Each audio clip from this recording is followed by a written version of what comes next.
Olá pessoal, sejam bem-vindos a mais um episódio de Industrialização. E você não consegue melhorar? Sua empresa não consegue melhorar? Você não consegue aplicar ferramentas, aplicar um programa de melhoria contínua na sua empresa ou na sua vida, na sua casa, nos seus estudos, nos seus negócios? Vem comigo depois da vinheta que eu vou te mostrar 6 razões pelas quais você não consegue aplicar um programa de melhoria contínua.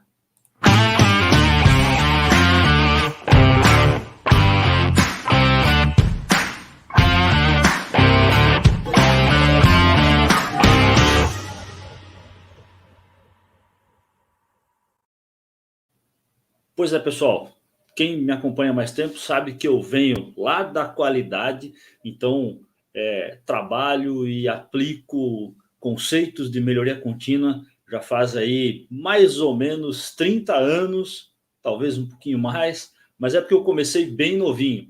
E melhoria contínua é uma coisa que a gente aprende com o tempo, a gente falha muito, e eu pensei aqui algumas razões, basicamente 6 razões, 6 motivos, 6 pontos importantes pelos quais a gente não consegue estabelecer um programa de melhoria contínua. A gente vê muitas empresas, até na nossa própria vida, às vezes a gente tem aquele sprint, né? Aquela aplicação de energia enorme, dinheiro, recurso muito massivo para fazer alguma melhoria, para fazer algum sprint de crescimento, mas isso para. Aí a gente sobe um degrau, melhora um degrau, daqui a pouco para. Isso acontece com o estudo de idioma, com o estudo de qualquer outra coisa que você quer. A gente vai lá, faz um curso, 6 meses, conversação, tal, melhora. Aí daqui a pouco a gente para, e aí quando você percebe, e isso acontece comigo também, gente, começa a perder aquelas skills ali, começa a perder aquelas habilidades, de repente, de ouvir, de falar, de escrever. E aí na empresa também a gente vai lá, dá aquela melhorada, faz uma parte do 5S, né? Porque aí não aplica disciplina, não aplica continuidade, e aí quando a gente vê, tá tudo bagunçado de novo. Em casa isso também acontece, mas no modelo empresarial nosso, né, tem 6 fatores aí, 6 pontos que são muito fortes, muito importantes aí nessa questão da melhoria contínua. São 6 pontos que tornam a nossa vida de melhorar continuamente muito difícil. Não vou falar aqui do passo a passo para melhoria contínua, de ferramentas de melhoria contínua. Se vocês quiserem que eu faça um episódio especificamente sobre isso, comenta aí.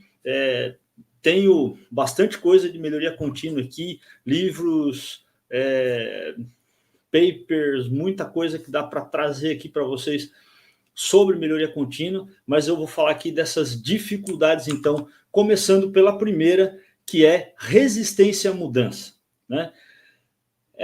Resistência à mudança é natural nosso, né? A gente não quer mudar, a gente quer zona de conforto, né? Já falei algumas vezes aqui, o ser humano busca essencialmente segurança e conforto, né? Não exatamente nessa mesma ordem, pode ser conforto e segurança também, mas a gente busca conforto e segurança. A gente quer aquele lugar quentinho, não muito quente, nem muito frio, temperatura agradável, né? Sofá macio, cama macia, comida boa, docinha, né? Dieta. O pessoal não quer abandonar, tirar açúcar do café, tirar açúcar do chá, tirar açúcar dos sucos, né? Comer algo mais saudável. A gente quer aquela comida gordurosa, docinha, né? Saborosa. A gente quer um lugar tranquilo. E nos negócios é assim também. A gente não quer mexer, né? A gente não quer mexer onde está dando certo. Então a gente tem resistência à mudança. Tem o livro do Bernardinho, que é o Transformando Suor em Ouro. Para mim é um livro fantástico, e uma das coisas que ele fala ali que é o senso comum, né? Em time que está ganhando não se mexe. E aí quando a gente está na frente, principalmente quando a gente é a empresa maior ou a principal de segmento de negócio, ou está à frente dos concorrentes por alguma razão, a gente não quer mexer na nossa empresa, a gente não quer mexer nos nossos negócios, né? E o Bernardinho fala que, ao contrário do senso comum, em time que está ganhando, se mexe sim, porque os outros times estão trabalhando, estão se mexendo para ultrapassar você, né? Então o mercado está mudando, as coisas estão mudando, né? E não tem como a gente ficar na zona de conforto, nem como pessoa, nem como organização, nem como empresa. Então, uma das coisas e técnicas para trabalhar a resistência à mudança é olhar lá para o HCMBOK. Já falei algumas vezes dele aqui, estou devendo um episódio sobre HCMBOK para vocês, em breve sai do forno aí, né?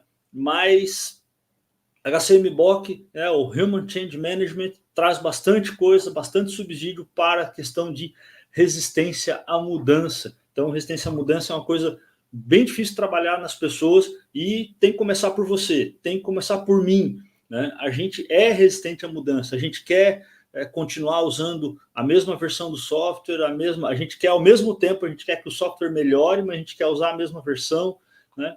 Então, a gente é naturalmente resistente e a HCMBOK vai te ajudar a trabalhar isso, né? O segundo ponto, né, o segundo fator é falta de comprometimento da liderança, né? E se você é o líder, olhe para isso. Veja se você está de fato comprometido com a melhoria contínua, né?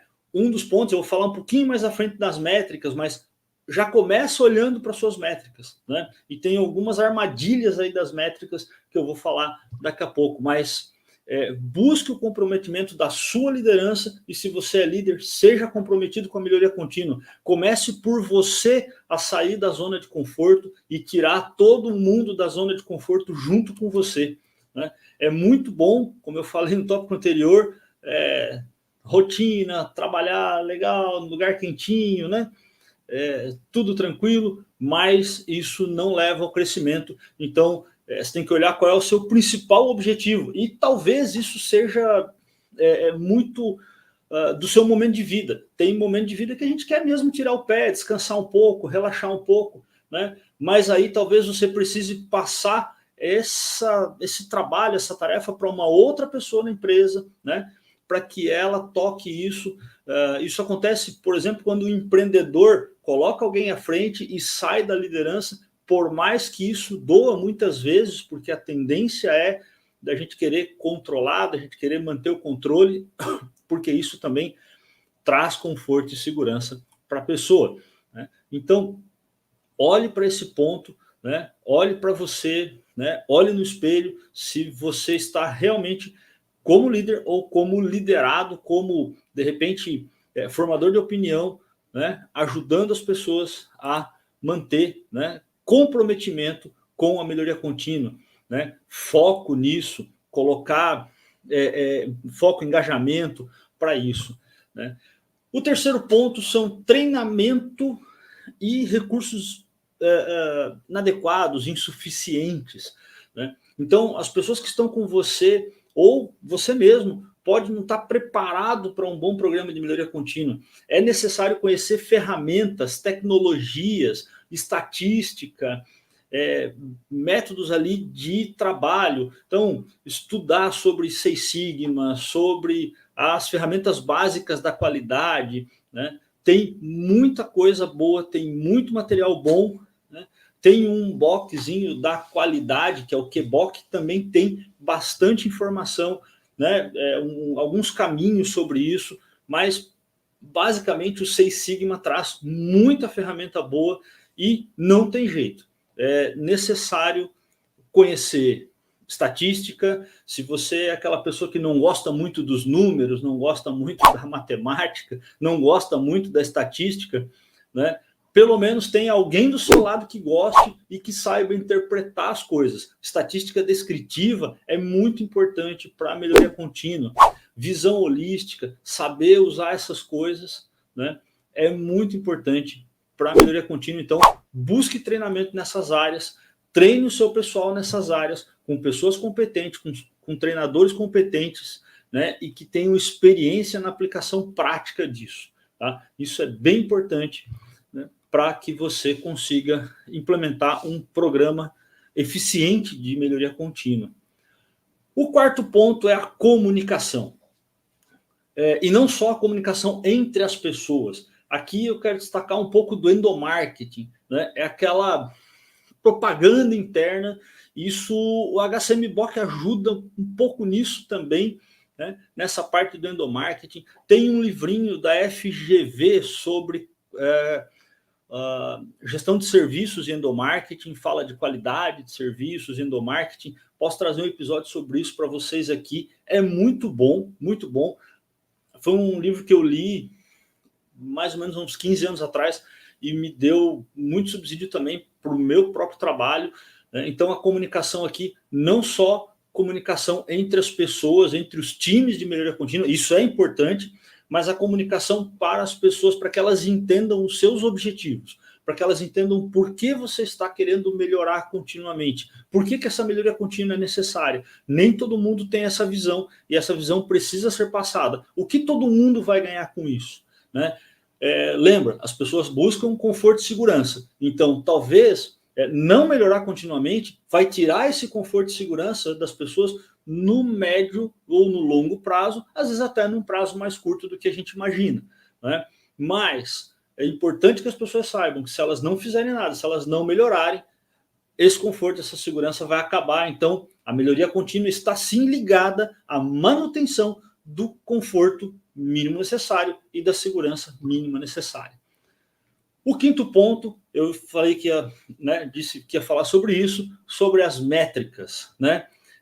Medir esse sucesso, usar métricas com responsabilidade. E por que eu bato muito nesse ponto? O que eu vejo demais nas empresas nesse ponto, né? Muita gente distorcendo as métricas, mudando a forma de medir para atingir o sucesso, mudando a forma de medir para bater a meta, mudando a forma de medir para mostrar a melhoria, né?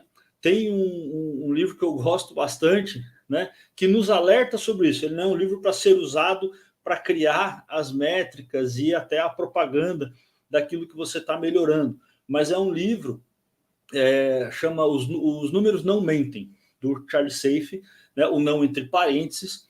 Se vocês quiserem, eu falo um pouco sobre esse livro, faço um episódio só sobre esse livro aqui, mas ele é um livro que mostra muita coisa, né, de como as pessoas usam, distorcem números, estatística. Não é que elas usam números falsos, as pessoas manipulam os números, a visão gráfica, né, para enganar você. E muitas vezes a gente vê pessoas na organização tentando ajeitar os números para bater as metas, para mostrar que está melhorando. Então, use isso com responsabilidade, né? Olhe para a métrica e não pense...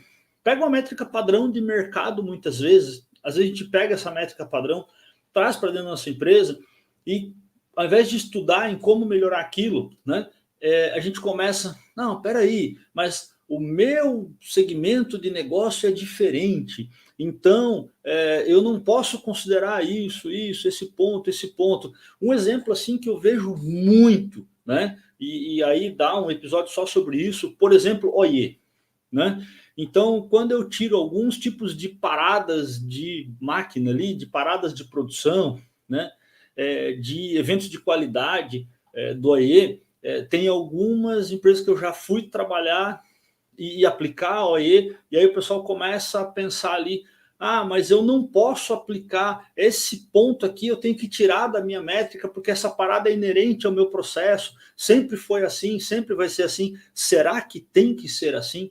Então, ao invés de tirar esse ponto da sua medição, deixa ele ali, e fica pensando continuamente, fica trabalhando continuamente em como trabalhar aquilo. Mas talvez eu tenha que pensar em escalar isso, me juntar com outras empresas para mudar uma lei. Talvez isso seja um caminho bom, porque em outros países a lei mudou. Um caso clássico foi aqui dos robôs colaborativos, né? Parada para refeição, né? Tem empresas que não podem fazer revezamento para manter as máquinas funcionando na refeição. Aí tem que conversar com o sindicato. É muito mais difícil de atingir, porque não depende só de um fator interno, mas é possível e é melhor manter na métrica, pensando em trabalhar, deixando ali num backlog de ações do que tirar da métrica. E o sexto e último ponto é escalar a melhoria. Então, fazer pequenas melhorias em pontos específicos, talvez você já tenha conseguido, mas na hora de escalar essa melhoria é muito mais difícil. Então, você não consegue ter uma cultura de melhoria contínua em escala. Você conseguiu aplicar numa área, mas as outras áreas não seguem, né? Você consegue aplicar num processo, mas não consegue desdobrar para outros processos, né? Isso talvez remeta a um outro item lá atrás que eu comentei, né? O terceiro item, que é treinamento. Quando você chega nesse limite, né, é sinal de que você está precisando treinar, está precisando ir para um novo ciclo de treinamento, melhorar aí conhecimento da empresa, trazer consultorias, fazer benchmarking, fazer brainstormings. Então, melhoria contínua depende muito de eventos, né, de brainstorming, de benchmarking, consultoria, treinamento, olhar para fora da empresa um pouco, olhar para negócios diferentes e trazer ideias de segmentos de mercado diferentes. Não olhe só para o seu segmento. Um pouco de abstração aí talvez ajude muito nesse processo de melhoria contínua. Então, pessoal, esse foi o episódio. Eu espero que vocês tenham gostado desses 6 desafios aí para aplicar a melhoria contínua, né? E se tem mais algum desafio que você tem enfrentado e eu não comentei aqui, escreve aí, comenta, pergunta. Se eu não souber responder, vou pesquisar ou vou trazer aqui alguém que saiba falar sobre isso para vocês. Obrigado para quem ficou comigo até aqui e até o próximo Industrialização, com episódios cada vez melhores para vocês.